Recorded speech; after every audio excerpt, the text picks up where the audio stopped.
در ملکی غریب مسافری پیرم کرد.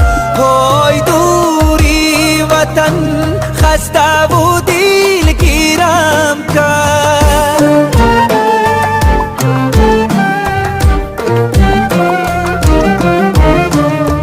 های در ملکی غریب مسافری پیرم کرد.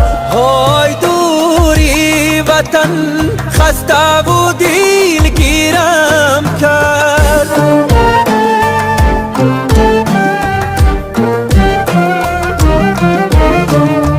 اوی با یادی وطن روز و شبم میگذرد.